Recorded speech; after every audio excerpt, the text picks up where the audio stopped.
Magandang araw.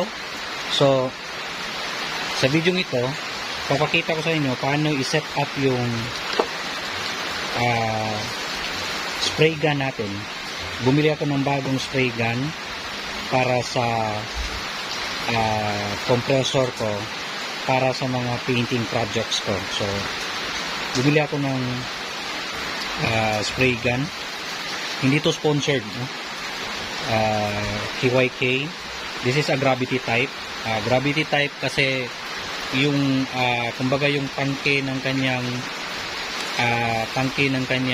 lalagyan ng pintura parang dadaloy lang siya due to gravity. Ganun lang yun. Meron din tayong bumili din ako ng tinatawag itong oil and water separator. Kailangan to kasi minsan kasi pag yung compressor mo is matagal mo nang hindi na-drain, yung tangke kasi niya is nagbe-build up yung tubig. So kadalasan pag nag-spray, parang yung tubig na isasama sa pagbuga ng pintura. So nagre-resulta yun ng pangit na resulta sa surface ng inisprayhan na paint natin. So ito yung magsiseparate. Ito yung mga parang mga adapter lang para maikabit natin. Meron din akong binili na quick tinatawag itong quick coupler para madali lang siyang matanggal sa dito sa ating hose na binili.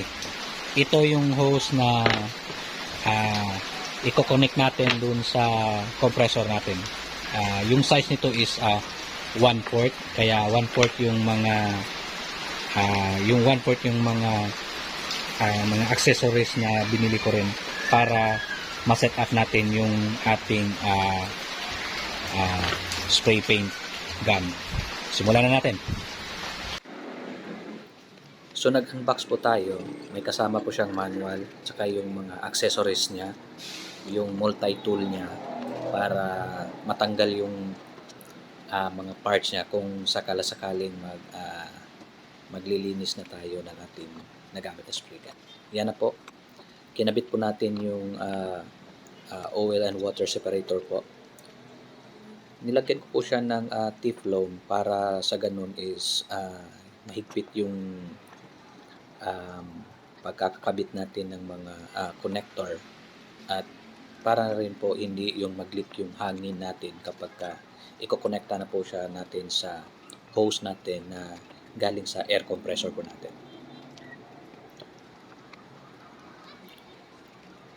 Ganun din po sa quick coupling release po natin. Nilagyan ko po siya ng Teflon para maging tight siya doon sa hose natin.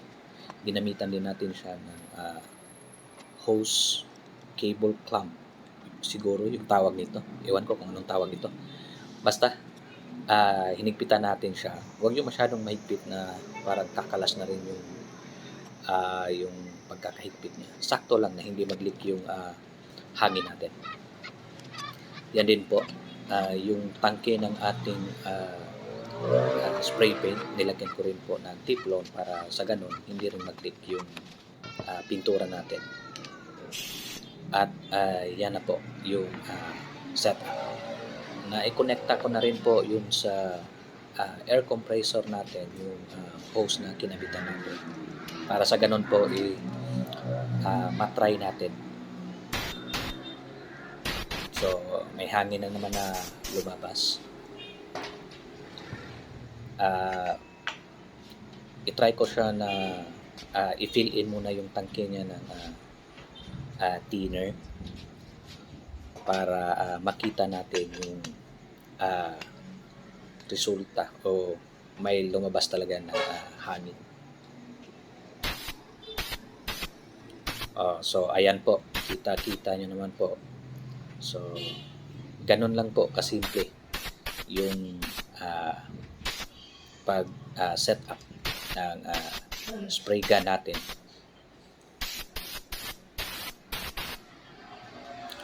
So, gagawa din ako ng video po nito na kung saan itatry ko po itong gamitin sa pag-spray natin. So, ganyan po yung quick release na coupler po. Yan yung kagandahan niya. Kapag hindi na ginagamit yung spray gun natin, madali lang siyang natatanggal galing sa hose at maitabi natin siya. Tsaka yung hose natin is madali din natin siyang ligpitin. Yan lang po kadali ang ating pag-setup ng spray paint gun.